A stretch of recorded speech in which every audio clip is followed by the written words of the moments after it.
What up, y'all? It is Alex, and we're breaking down Amphetamine by Drax today. It's going to be a good time. Yeah, so we're just going to talk about the arrangement. And I'm not recreating this. A lot of people think I'm recreating these. I'm not. I'm just mapping out the MIDI so we can talk about the arrangement. So let's just clear that up because, yeah. But before I dive in, check this out. Samples are out now. I've been recording samples around various cities as part of my Sound of series. I have sounds of Austin, sounds of Detroit, sounds of Toledo, sounds of Ann Arbor. This is basically where I've gone around and taken really cool samples of famous spots. So, for example, in Detroit, we have the interior of some famous buildings like the Fisher Building and the Guardian Building. In Austin, we've got recordings at Zilker Park. We've got recordings at the Capitol Building in Texas.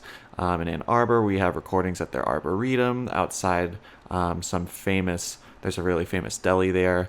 So if you need like cool ambient recordings of like nature, of like people chatting, of like bridges and stuff like this, go ahead and check out my Patreon. You can get all of them. I think there's around 50 samples now. There's also a few available for free on this YouTube channel if you go look. So go ahead and check that out. I also do track feedback and private lessons. You can access that via my Patreon too. This is all in the description. So yeah, let's go ahead and dive into this track. So we're immediately going to start off with this like weird synth that is sounding pretty dope. And by the way, I'm going to link an interview of Drax talking about how he made this track. He made it live, according to him. So we're immediately going to start off with this weird synth.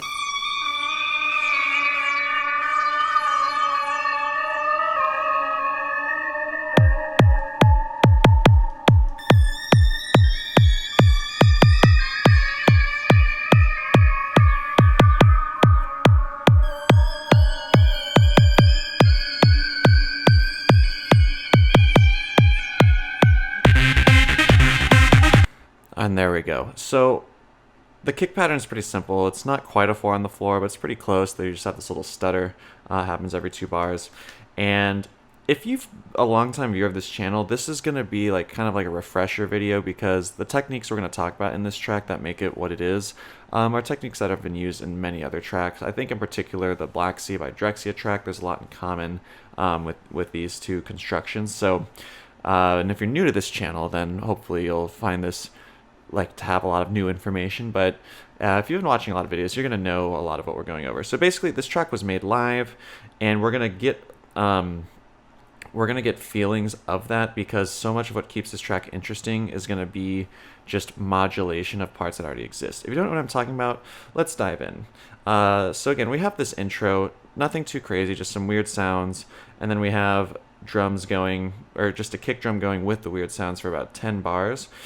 And that's already something to note. Usually, or at least it's very common, especially nowadays with people maybe making tracks in a more less live format. I think it's often more common to get 4 bars, 8 bars, 16 bars, 32 bars.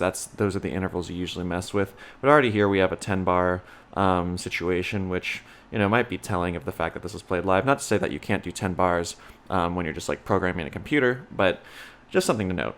Now, once this kick comes in, we have the main situation, which is going to be this little like synth line.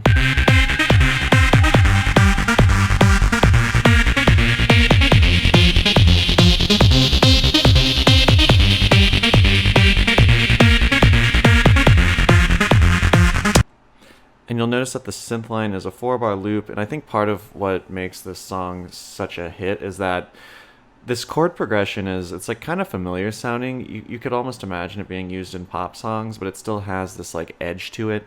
And it's also kind of convenient too, for the sake of analyzing this track, that the synth line is the bass line, and it's also a lead that has, bass lines can be leads, of course, but I feel like it's probably just the one synth that was doing both the bass line and then what's usually going to be like your mid or high frequency lead all in one. And that just can make life easy because now you're just really controlling one thing that's really propelling the track forward. So like oftentimes you might have a bass line and then a vocal, or oftentimes you'll have a bass line and a different synth playing, the lead melody or something. But in this case, it appears to be the same synth. Now we're going to have that play, and then it's going to repeat, and then we have to keep things interesting, so we're going to add a hat. It sounds just like a closed 909 hat. And you'll notice that it's going to be playing pretty straightforward, and then it'll have a little like jangle when this double happens. I guess the jangle happens every bar, but just listen for that.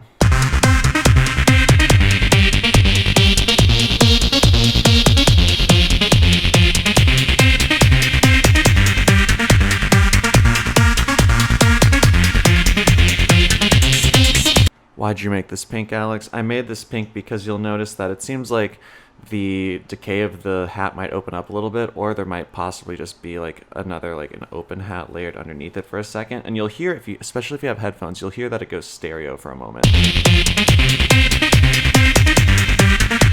Especially right here. I can hear that a lot in my left headphone. So yeah, there's a modulation of the hat. It's taking on a little more intensity. And this is why I brought up the Black Sea reference. Again, if you don't know that track, Black Sea by Drax, it's amazing. Go listen to it. But part of how we're going to get more excitement out of this track and how we're going to keep this loop interesting is by just opening up the decay of that hat. If you don't know what opening up the decay of the hat means, that means like basically if you have the hat playing, and let's say it's a really tight hat, that might mean it's playing, I'm kind of just ballparking here. Let's say it's playing like for 70 milliseconds. If you're opening up the decay, now it's maybe playing for 140 milliseconds or 210 milliseconds. It's a longer sound, and this oftentimes, when you just like open up the decay, can sound more exciting because it's getting more attention in the mix. So this is starting to happen, and we have that happening for just 4 bars. So I just want to note that real quick. You're gonna see right here that we have the introduction of the hat comes in for 4 bars, then the opening of the hat for 4 bars, then we're going to get an offbeat for 4 bars, and then we're going to get a clap introduced in 4 bars. So at least by some standards, this is like a quick introduction of sounds. It just depends. Some people like to take their time. I like how this track just kind of like starts diving right into it. And as you'll see in that interview, if you want, he says he just did this one time, and I think he uses he pronouns, so hopefully I'm correct there. But he says he just did this in one take, and yeah, says he did it one time, and that was it. So, okay, let's listen.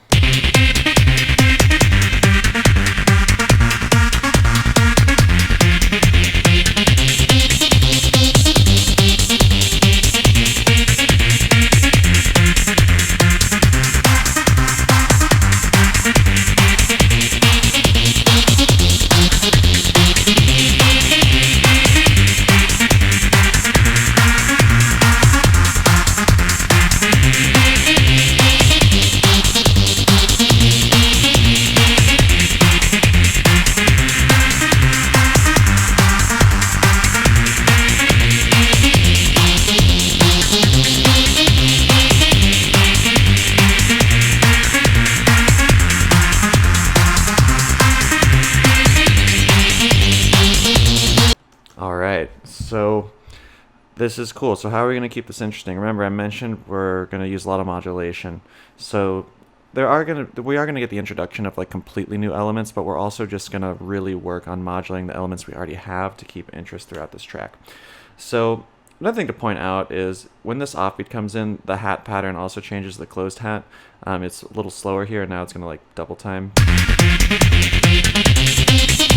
Double time might not be the proper term to use, but basically it looks like it's hitting here on what? I think these are like 8th notes, and then it's going to go to 16ths, I think, right? Is that what we're doing here? Yep, that's what it looks like. So yeah, so the hats are just picking up intensity. And then we're going to play everything together with these quick hats. That clap, which is just an amazing clap, has a little mono reverb. It sounds pretty mono. Maybe it's a little stereo, but it sounds like mostly mono to me. And yeah, that's just a little tip. If you're trying to, like, side note, if you're ever struggling with your mixes and you feel like they're not sounding very strong, or maybe they sound really great on headphones or on your stereo speakers, but when you listen to it on a small speaker or something, it sounds bad, go ahead and try making a track in mono. That's just with one speaker.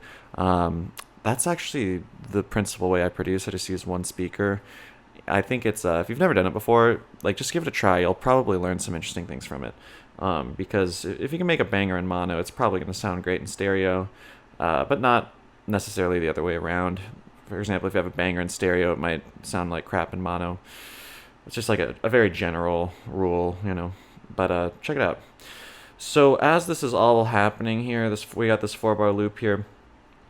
Just to keep it interesting, they're going to start opening up this filter on the main melody. So that's why I got it pink here. It's getting a little more like aggressive on the pink sections.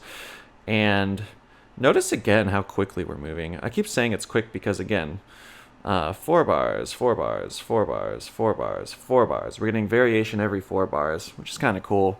I think like we did a Sub-Zero breakdown. I feel like that one's more patient. You know, you can pace a track in a more patient manner. You can pace a track in a more quick manner. It doesn't really matter. It just depends what you want to accomplish. So so yeah, if you've never tried having a track paced with lots of 4-bar intervals, maybe give it a try. See how it goes. But okay, we're gonna do that for 8 bars, where we have the opening here, and then we're just gonna like totally open up this filter for another 8 bars. Then we're going to start to add the introduction of a new sound, and let's just keep going.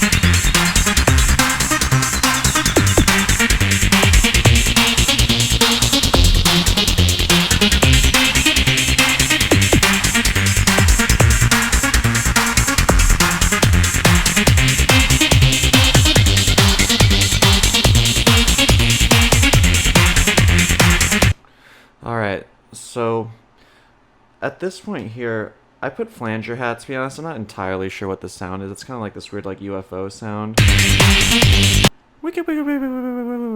It sounds pretty stereo. It's just like this like funky, rhythmic, high frequencies, like almost metallic situation.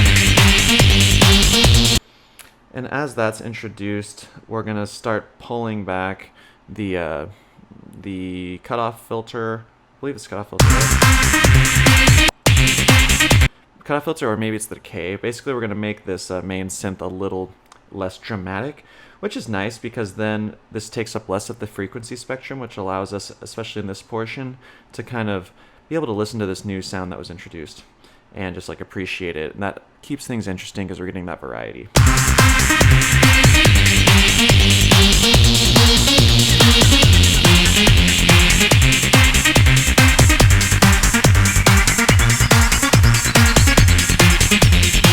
See what I mean? Especially at this point, this synth down here is really getting out of the way, and then we can appreciate this sound for a bit.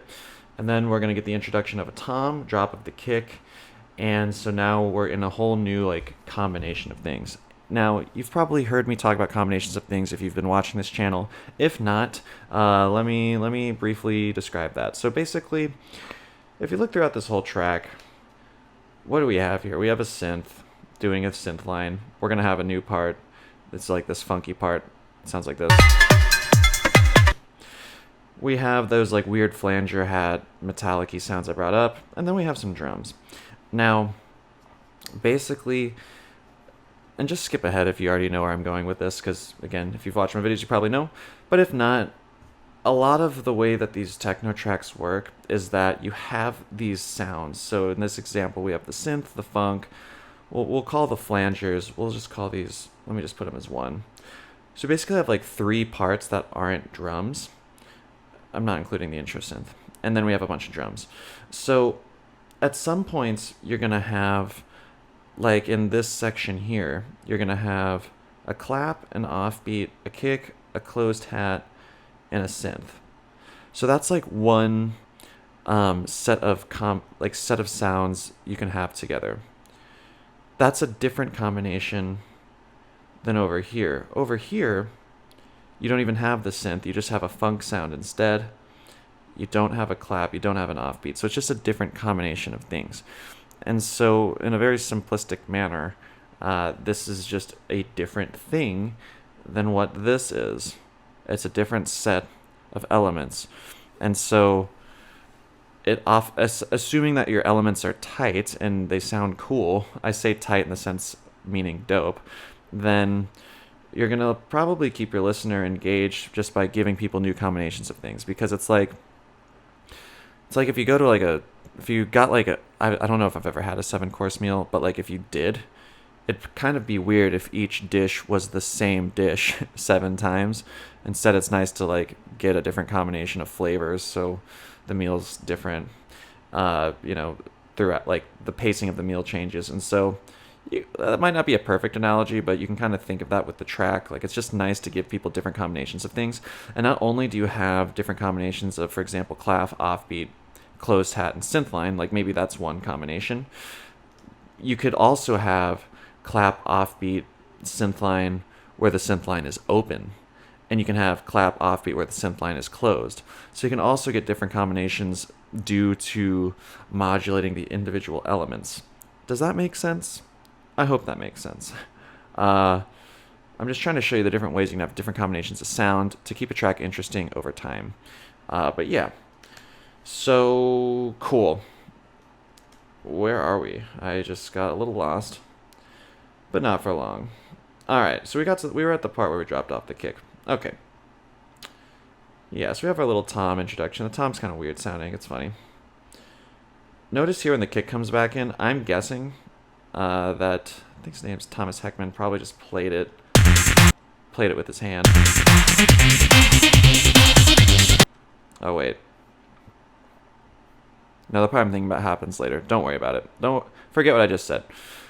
So we're in the middle of a breakdown. We're going to bring the kick back in.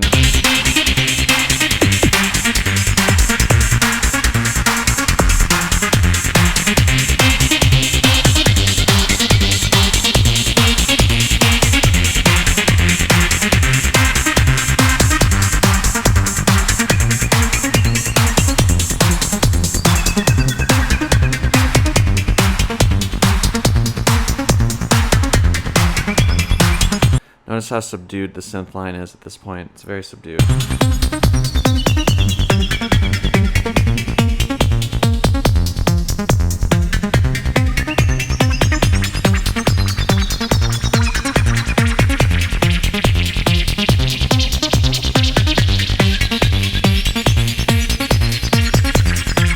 I'm making these portions green because this like flanger hat thing is getting pretty crazy, and honestly I'm not sure if that's if some of those sounds are being derived from the synth or not.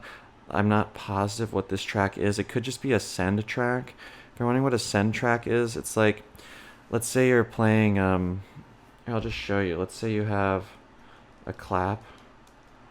So here's some clap, right? That's what it sounds like.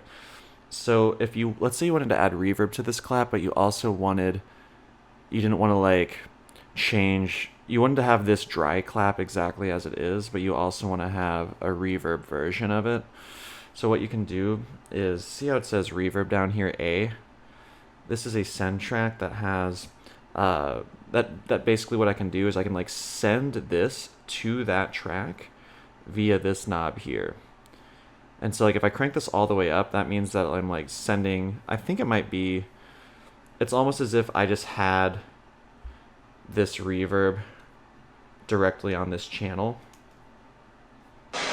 which sounds like that. But instead, since I don't have the reverb on this channel, see how it's empty, but I have it here, this way I can have it all the way up, and I can still get that last effect we had while keeping the dry version at the same time. And then that way I can adjust how much reverb I want. And you can get crazy with sends. You don't have to just have reverb on it. So you could have like reverb, and then you could put like a, I don't know, let's put a flanger on there. You could put a flanger on it. See what I mean? That actually kind of sounds sort of. And so I bring up all of this because I'm not sure how we're getting these crazy sounds here. But it could just be like a synth, the main synth getting sent out to some like crazy effect chain. But it could also just be a different, like maybe it's a hat that's having all these crazy effects on it. Regardless of what it is, we know that it's happening. And since we're talking about macro arrangement, that's mostly what I care about here. So basically at this portion, the synth is a little more subdued, and we're really letting these like psychedelic trippy sounds take over. I noted that particularly in the green section it tends to get strong. So yeah. So again, just ways to create variation like we talked about earlier.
Alright, so if you've watched this long, I'm probably about to stop talking here. I'm just going to let the track mostly play out. I'll make a couple more comments, just because I think we've kind of covered the main ideas I wanted to talk about here, and which is just ways to, you know, create these new combinations, to see how this track was made. The last thing I'm going to describe is this section here. I like to view it almost like a bridge. I think especially if you're used to listening to what most people would refer to as like pop music. Oftentimes you have a verse, then you have a chorus, then you have a verse, then you have a chorus, and then you have this bridge part before you like usually return to the chorus, or at least very oftentimes return to the chorus.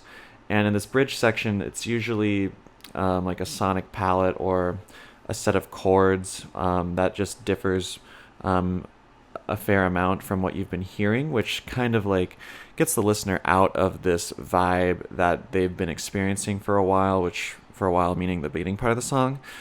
And this is like a cool thing that, you know, just brings the listener out into a new world, so that then you can return back to that familiar world and feel a little bit refreshed and okay to hear some of the things you've already heard, because now you just got a break from it. Again, you got like a palate cleanser, like again, maybe you're eating some greasy food and then you drink some lemon water, which then like it wipes away all the fat from your mouth. So then when you go take a new bite, it's delicious again, or it's delicious to a higher level than it would be if you hadn't had that palate cleanser. So you can think of it as a similar thing. And so this part I view sort of like as a bridge, because, you know, we're cooling off, and now the main thing we're hearing is this funky thing rather than. And this is so obviously over here. It's so obviously the thing you're supposed to really be paying attention to, that by this point you're really just getting that palate cleanser, and then we're going to launch back into everything, and then you're going to have the synth's just getting wild over here. Like hear it echoing and all this crazy shit. That's why I made it red. But yeah, so I just wanted to mention how you have this bridge portion, and I think there was one more thing I wanted to mention. Oh yeah. The kick drops out here, and it sounds like here he plays it in manually.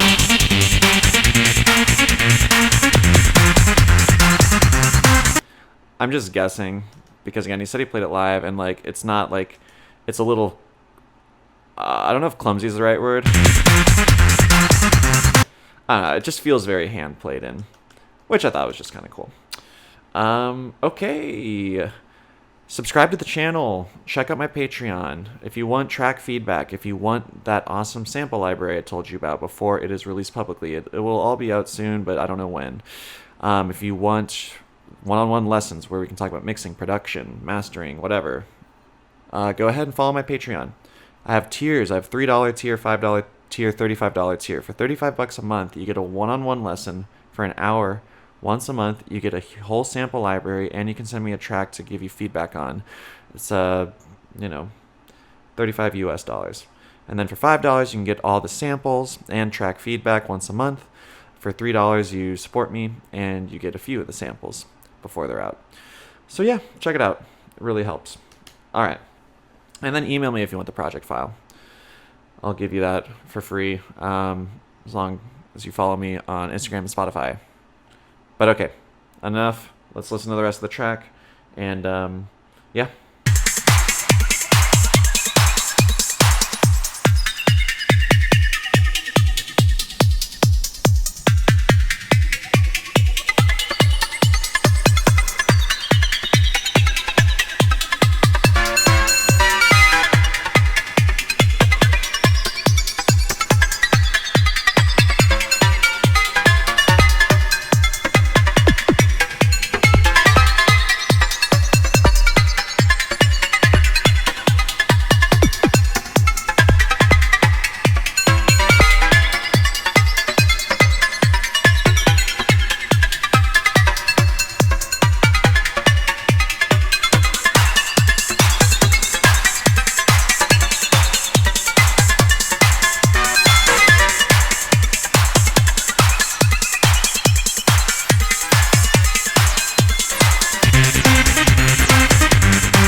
Boom.